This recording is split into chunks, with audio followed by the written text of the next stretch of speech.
Right, so today we're in part two of this little series we've really started called Lessons from a Lockdown Legend. And today we're going to talk about someone called John the Baptist. And today is really, really important for those of us who, because when we're in this lockdown mode, our mind can start to ask funny questions. It's really easy for us to have questions about where is God in the midst of all of this? Is God still at work?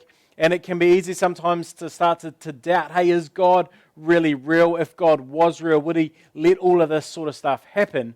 And so if you're in a place where maybe you've got doubts about, hey, is God still at work? Is God still active? I think this is the perfect session for you to be watching. And maybe you've never been along to a church before, or maybe you've got questions about Christianity and faith, and sometimes you can find it hard to reconcile what you're seeing and what you're experiencing and what's happening in our world with the idea and the concept and the belief that we hold true in Christianity, that there is a God who is love, who wants the absolute best for everyone, and you struggle to bring that together. I'll tell you what, today is absolutely perfect for you, because what we see John the Baptist start to do when he is in lockdown mode is he starts to doubt and he starts to raise and ask some really, really good questions.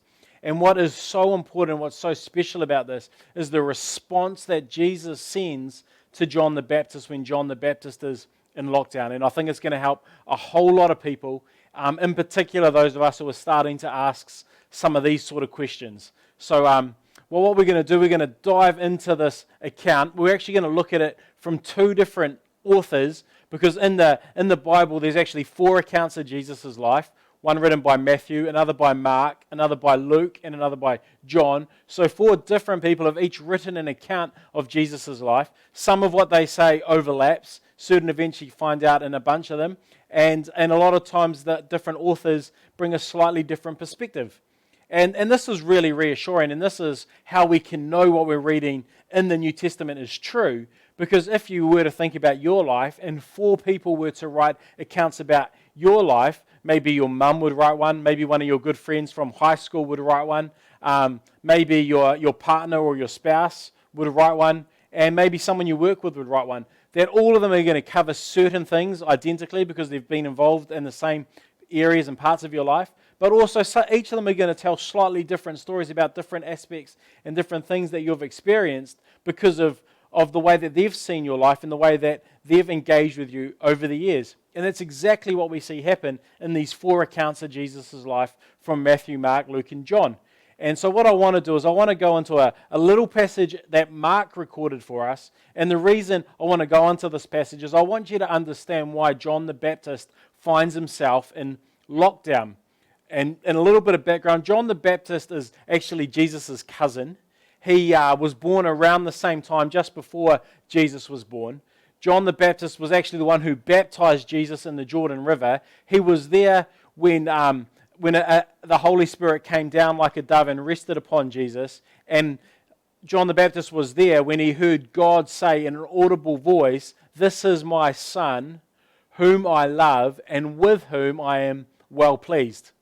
And a little side note, here's a little tip for us parents. In that little sentence that God the Father spoke down to Jesus, He covered some very, very important things. He says, "This is my Son." He was saying that, Jesus, you're part of my family. Every kid needs to know that they're accepted and they're part of a family. And then He says, "whom I love." Again, as a parent, we want to make sure we're telling our kids that they are loved. And then He says, "and with whom I am well pleased." And again, our kids want to know that we're proud of them. So just a quick word of encouragement for all of the parents out there, and good on you. It's not that easy being in lockdown with all the family around and it's nowhere to sort of escape sometimes. But I think one of the best things we can be doing in this time is just reinforcing those messages. Hey, you're part of our family. You belong here. Hey, you are loved, and I am proud of you. So what I want us to do is so that's a bit of John's background, and then now what we're going to do is look at this little passage that Mark has written that shows us how John the Baptist ends up in prison.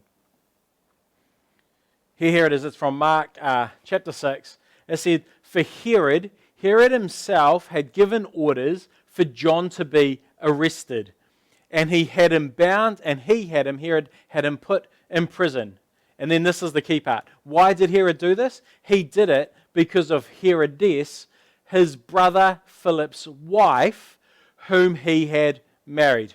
Okay, maybe you picked up on that. There's a interesting family dynamics here. I might have spent a bit too much time with my kids at home playing with dolls, but I've brought a few along just to try and demonstrate this for you. This here is Herod.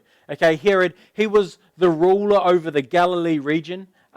He sort of established the city of Tiberias. He was involved with a lot of architecture stuff. This is Herod's brother Philip. These guys, brothers, they would have grown up together. They probably had a few little fights, a few games of maybe basketball together. Might have gone fishing together. But these two were brothers, Herod and Philip.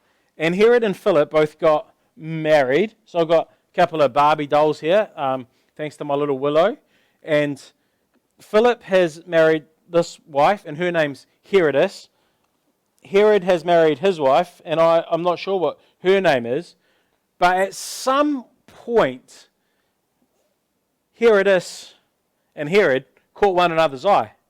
And Herodias walked away from Philip, and Herod left his wife, and these two got married. Interesting family dynamic. He's now married to his brother's wife. Not an ideal situation. Herod, being the ruler of this area for the Romans, was a public figure. People knew who he was.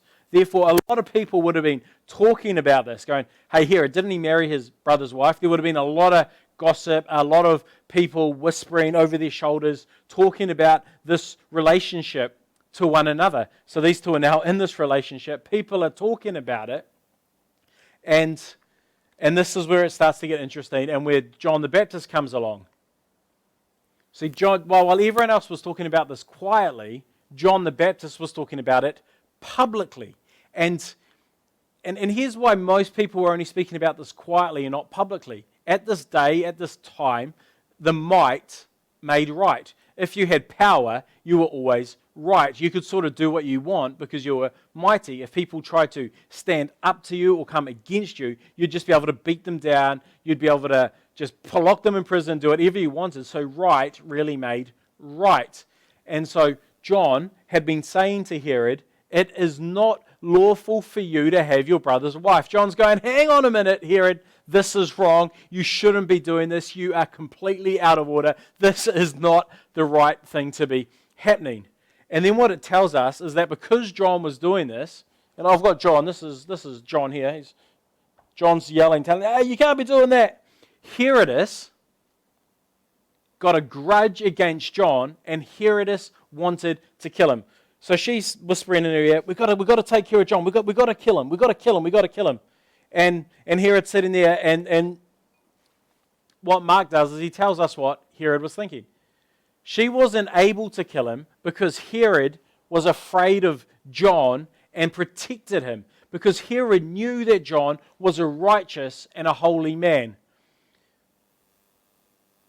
What's interesting about this is Herod was willing to put him in prison, but he wasn't willing to kill him. Herod just wanted him dead. Herod was willing to put him in prison. I think Herod back then knew what we know today, right? Happy wife, happy life. So he's like, hey, I'm not going to kill him, but I'll put him in prison because, look, he's actually a righteous and a holy man. When Herod actually got to spend some time talking with John, he was greatly puzzled because of the things John was saying to him, and Herod liked to listen to John. So John ends up in prison. Get this, John ends up in lockdown, not because he's done something wrong, but because he's standing up he's standing up against someone who is doing something wrong. John finds himself in lockdown not because of his own bad actions, but because of the poor actions of someone else. And that's how we can feel, I imagine, with this lockdown that we're all in as a nation. That we can feel that, hey, we're in this lockdown not because I've done something bad. In fact, I bet you're a hard-working, awesome, incredibly good, honest person, and now you find yourself in what could be a very difficult economic time for you. It could be a very anxious time for you. It could be a time where you're feeling afraid. It could be a time where you don't really know what the future holds, and it's not because of anything that you've done, but because it's just happened. We see John the Baptist finds himself in prison, not because he's done something wrong, but because of the situation and the circumstances in which he found himself in. So that's how John got into lockdown. That's how John found himself in lockdown. Now what I want to do is just move across and look at what Matthew says, because Matthew actually tells us some of the thinking going on inside John's head when John was in lockdown. And so this is what Matthew records for us. When John, who was in prison, heard about the deeds of the Messiah, he sent his disciples to ask him. So John's in prison. He's hearing stories about some of the things that Jesus is doing. And what I want you to capture, what I want you to hear, is the question that John wanted to ask of Jesus. So he brought his disciples, some of the people probably closest to him on this planet. John brought his disciples in and says, I want you to go and I want you to ask this question of Jesus. I want you to ask him, are you the one who is to come, or should we expect someone else? Can you see what John's asking here? John's asking his disciples to go to Jesus and say, are you really the Christ? Are you really the Son of God? Are you really the one that I thought that you were? He is starting to doubt. He is starting to question. He's thinking, hang on a minute, Jesus, if you really are God, if you really are all-powerful, all-knowing, if you really are always present, surely I shouldn't find myself in these circumstances. I shouldn't find myself locked down. I shouldn't find myself in prison, because you're the one who can do something about it. You are God. And now John, when he's stuck in this lockdown, he starts to doubt, is Jesus really as powerful as I thought he was? Is he really God? So he brings the people closest to him and says, I want you to go and I want you to ask Jesus what's going on. And the reason I want us just to stay on this question for a moment is because this is what happens. When we're going through a painful time, when we're going through a time of suffering, if we're going through a time of hurt or a time where things feel a bit hopeless, we can then often start to ask the same questions as what John asked. Because when we're going through a time of pain and of suffering and hurt, what we do is we can reduce the world down to the size of the prison that we find ourselves in. When we're in a place where everything seems to be against us, we stop looking at what's happening any further afield than the four walls or the prison that we find ourselves locked in. And here we have John locked in a prison, and he's starting to doubt, and he's starting to confuse himself, and he's starting to think, hang on a minute, is Jesus really the one who I thought he was? Even though he was the one who baptized Jesus, even though when he saw Jesus walking towards him for his baptism, John told everyone around that here comes the Lamb of God who's here to take away the sins of the world. John knew exactly who Jesus was. John had experienced the power of Jesus when he baptized him and saw the Holy Spirit come down like a dove. John had experienced it, he saw it, he knew it, and yet here he was in a very difficult season, in a very tough time, and he started to have doubts. This should be reassuring for some of us. Because if you ever have doubts about your faith, or maybe you're exploring faith at the moment, or maybe someone's just started a watch party and you're watching this purely by accident today, and you've got a whole lot of doubts about Christianity, can I tell you that you are in incredible company? Because John the Baptist, he too had doubts. So if you've got doubts, that doesn't mean that you're excluded from Christianity. That just means you're a lot more like some of the people that were closest to Jesus than you possibly realize. In fact, I'd say that there's no one out there that from time to time doesn't go through seasons of doubt, who doesn't go through seasons of, is this really true? Is this really worth it? And the only people I know who can walk through really difficult times without sometimes now having those doubts is because they've walked through them in the past. I can assure you, if you've got doubts, don't let that write off your faith. But can I encourage you to dive into those doubts, explore those doubts, ask questions, read books, get wise people around you and talk it through. Because when we dive into our doubts, when we actually look into them and explore them, we find that our faith actually gets built up. Because our faith isn't just built on something blind, it's actually built on something that's true. And so when we dive into those doubts, incredible things can happen. And again, just a word of encouragement. If you're watching this and you have got a lot of doubts about Christianity and the truth of its claims, can I encourage you to make sure you're here next Sunday as we have an online Easter experience called All or Nothing, and we talk about the proof of the resurrection of Jesus Christ, because there is so much proof for the fact that Jesus came, that Jesus lived, that Jesus died, and that he was resurrected. It's remarkable. So back to John's story. John here, he's in prison, he's in lockdown, and all of a sudden he's got these doubts, and he sends a message back out to Jesus. Are you really who I thought you were? And then let's look at what Jesus comes back. And so Jesus replies, go back and report to John what you hear and what you see. And then Jesus gives a list. He just reminds these people of the things that they're hearing and the things that they're seeing and what's happening in the world. And here's what Jesus says. Go back and remind John of what you see and what you hear. That the blind, they receive sight. The lame, that they're now walking. That those who have leprosy and yuck skin have now been cleansed. That the deaf are now hearing. That the dead have been raised to life. And the good news is proclaimed to the poor.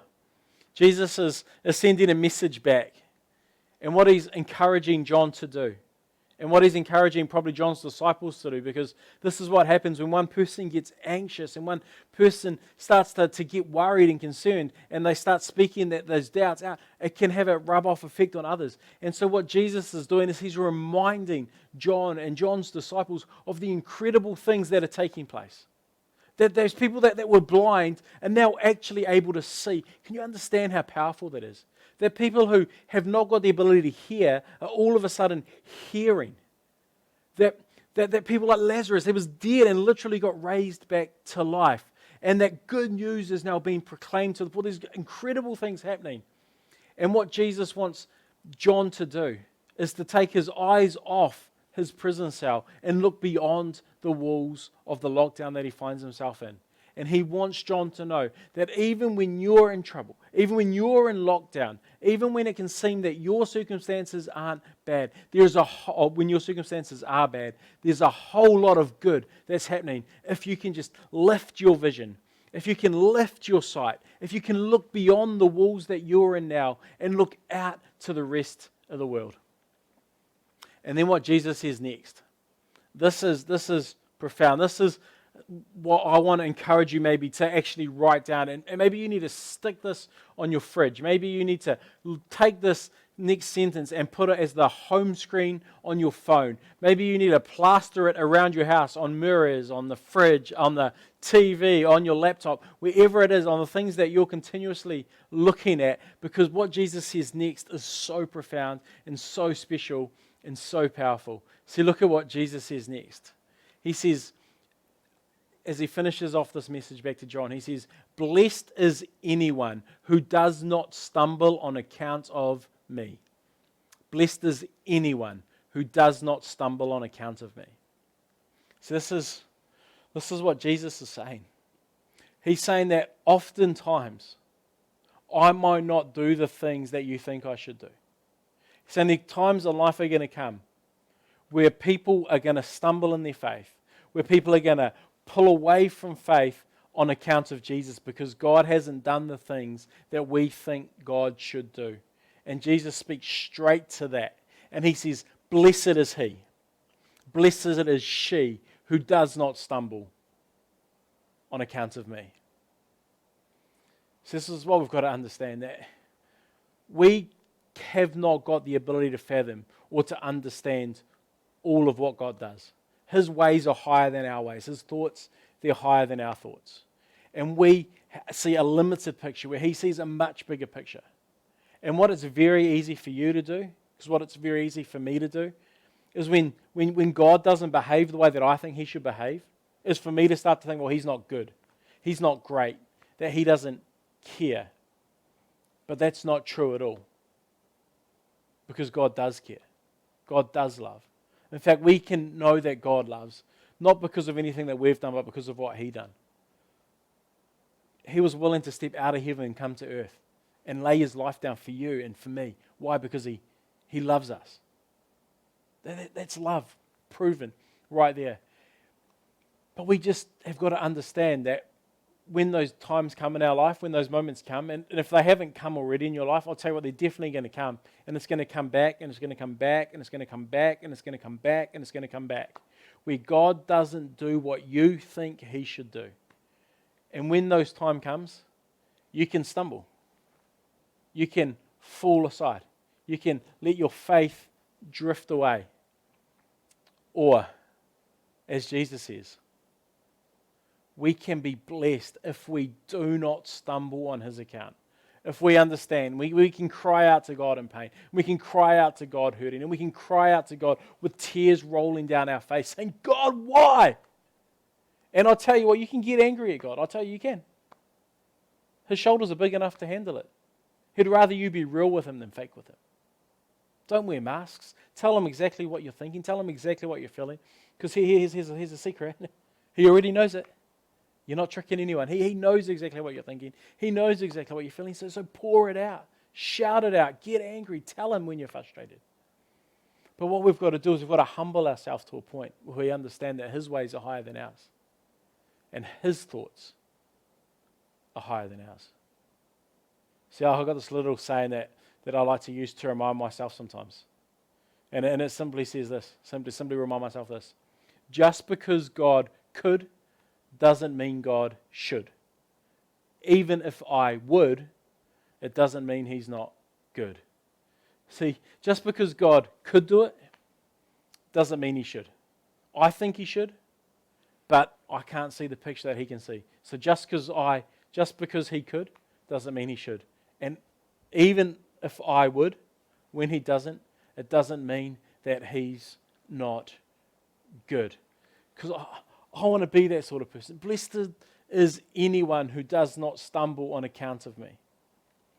Jesus knows that people are going to stumble because of what God does do and what God doesn't do when those differ to what we think He should and shouldn't do. But He just reminds us, don't stumble on account of me. Trust me. My viewpoint's higher. My picture's wider. I can see things that you can't see. And maybe I'm having to do things in order to make things happen because I can see a picture that you can't yet see. We've all experienced that in life when we have to make decisions for our kids. This is a great example when I think of my own kids. And my own kids want to do something really stupid. They want to run across a road because they don't understand that if one of those cars that comes flying by at 80 kilometers an hour hits them, they're going to die. Am I being an awful dad when I say, no, don't cross the road?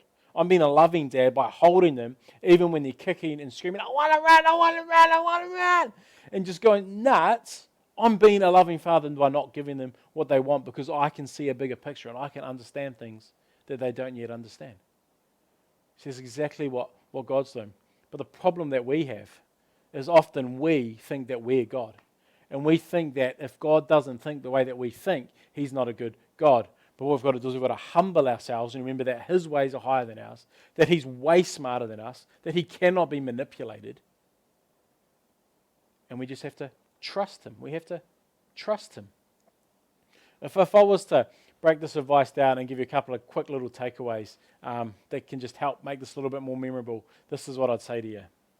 I'd say firstly, I think what Jesus is saying to John the Baptist is this: I want you to look out and I want you to reflect.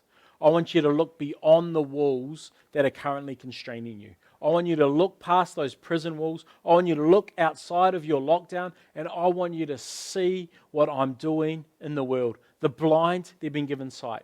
The deaf, they're able to hear. The lepers, their skin is being cleansed. The dead, they're being raised from the dead. The good news is being preached to the poor. What I need you to do, John, Jesus is saying, is I need you to look beyond your walls. I need you to look beyond what you can see because all you can see is yourself. And I want you to take your eyes off yourself and I want you to look out into the world. And I'll tell you, when we find ourselves in lockdown mode, when we find ourselves in that place where we're starting to doubt because God isn't doing what we think He should be doing, we've got to look out, we've got to look beyond ourselves and we've got to reflect. And maybe as we look around the world today and we go, okay, what's God doing in the midst of this? I'll tell you, there's some pretty special things that God's doing, I think, in the midst of this. I really do believe that God is using this time to help reset people's thinking. I think one of the areas of our life where we struggle as a culture and as a society is just the busyness of life. In fact, I've been planning to do a series later this year called Restless.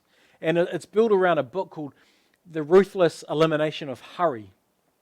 And we live in a day and age where the whole idea of a Sabbath, the whole idea of taking time just to breathe out and to be is foreign to a lot of us. And we spend all of our life trying to do this and trying to do this and trying to work as fast and as hard and as quick as we possibly can.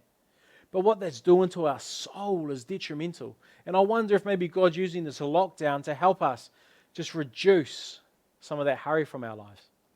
I see what's happening with families. And I've been out on bike rides and walking with our kids and with our family, and it's amazing to see how much busier the streets are now with families out walking together and spending time together. And I think that's got to be such a positive thing.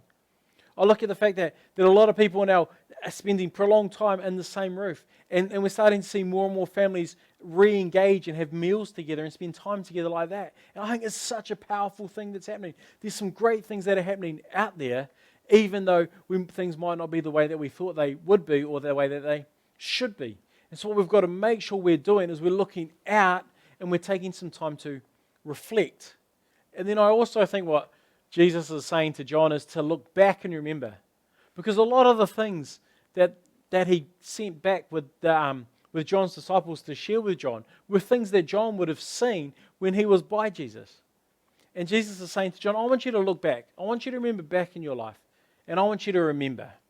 I want you to remember how I was there then. And I want you to remember about when I was getting baptized. And I want you to remember about the guy that you knew who was blind and now he can see. And I want you to remember that guy who was crippled and now he can walk. I want you to look back and I want you to remember those times.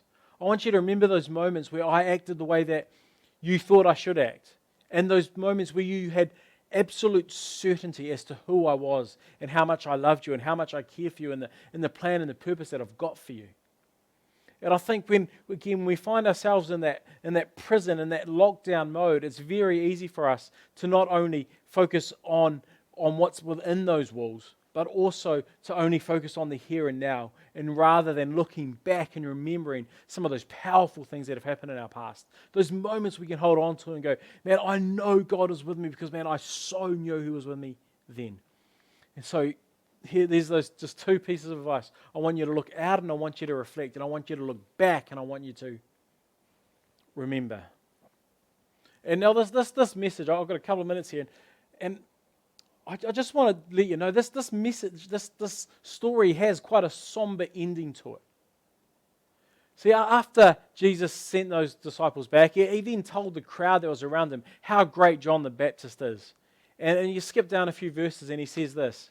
He says, truly I tell you, among those born of woman, interesting way to say of everyone, because everyone, I've never met someone who's not born of woman, but among those born of woman, there has not risen anyone greater than John the Baptist.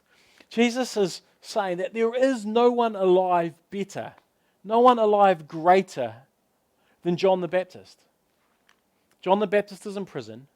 Jesus has the power to get him out of prison. Jesus is telling the crowd that there is no one greater than John the Baptist, and yet John the Baptist is still in prison. We struggle to get our heads around this. We've got to remember, just because God could doesn't mean God should. Even if we would, that doesn't mean God isn't good. Because God is. He's good. But here's where I'm going to bring this to land, and again, somber ending. Did you know how John's story finishes? John the Baptist, he never gets out of lockdown. He never gets out of prison. In fact, one night, Herod and Herodess, they've got a whole lot of people around at their place. They're having a big party, a big function. Herodess' daughter comes out and does a dance that everyone loves and Herod's excited about and says, hey, if there is one thing I can give you, or if there's one thing that you want, tell me.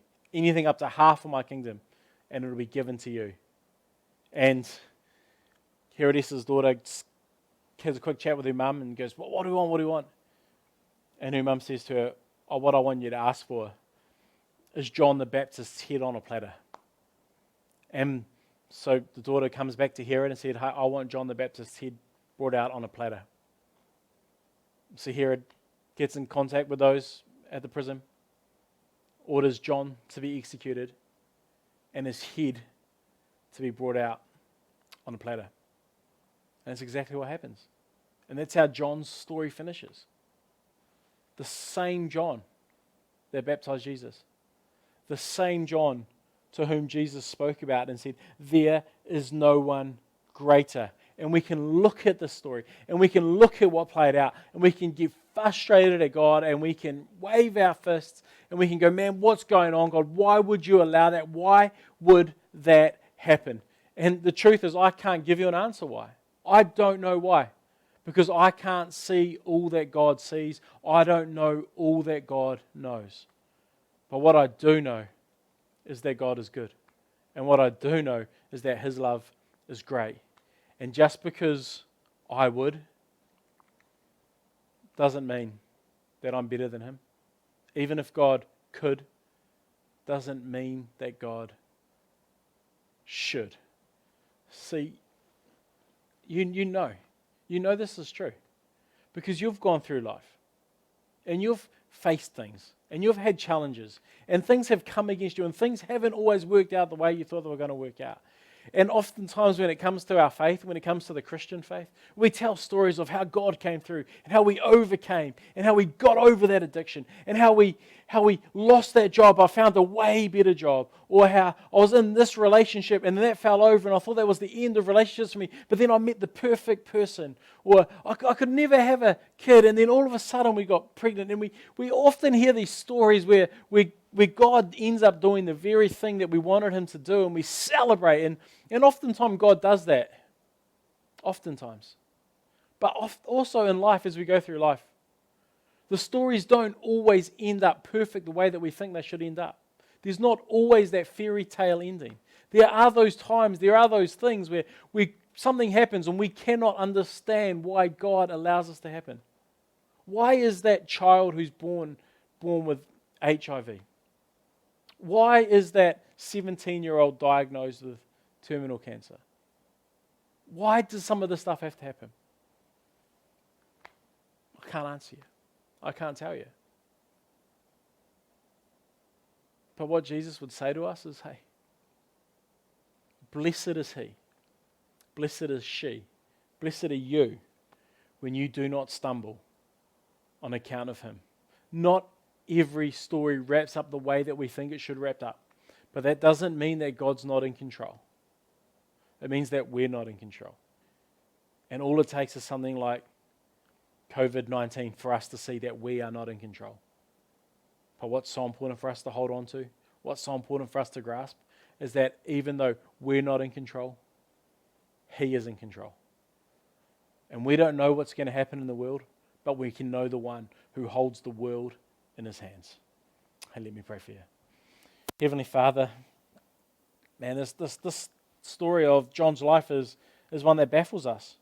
Because, Lord, it doesn't make sense to us. It's hard for us to comprehend why this would all happen. Someone who you would say is so great and who you used in such a powerful and such a mighty way was able to spend their final days in lockdown and then being executed.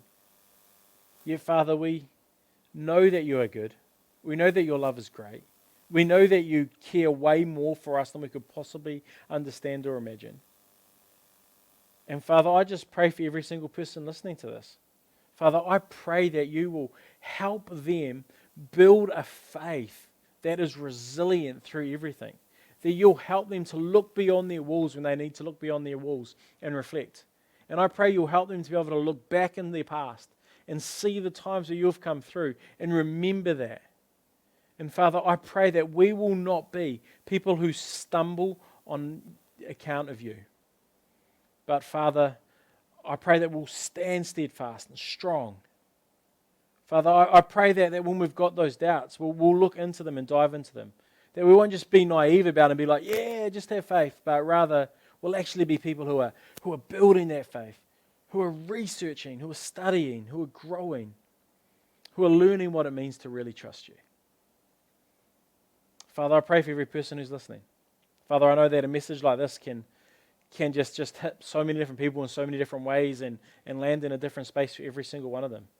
And Father, I pray just individually for them right now, that you'll give them the wisdom that they need to know what to do with this. And then, Father, I really do pray you'll give them the courage to do the very thing that you're asking them to do. I pray this in Jesus' name. Amen. Amen. Amen. Hey, well, one last thing. If you go, we'll put a link in the comments here, but also if you go to the very top of this, there's a link to a song on YouTube. And I just encourage you to take a few minutes and to hit play. And as you listen to the lyrics of that song, maybe you can spend a little bit of time looking out and reflecting and looking back and remembering. Maybe grab a pen and paper and a journal and write some of that stuff down, because maybe, just maybe, that's going to be some of the stuff that carries you through as maybe your walls start to get a bit tighter and tighter and tighter and your worries start to get higher and higher and higher. Thanks so much for tuning in. Really, really appreciate it. You have a great, great week. We'll be praying for you. We love you. Great things are going to happen for you. See you later.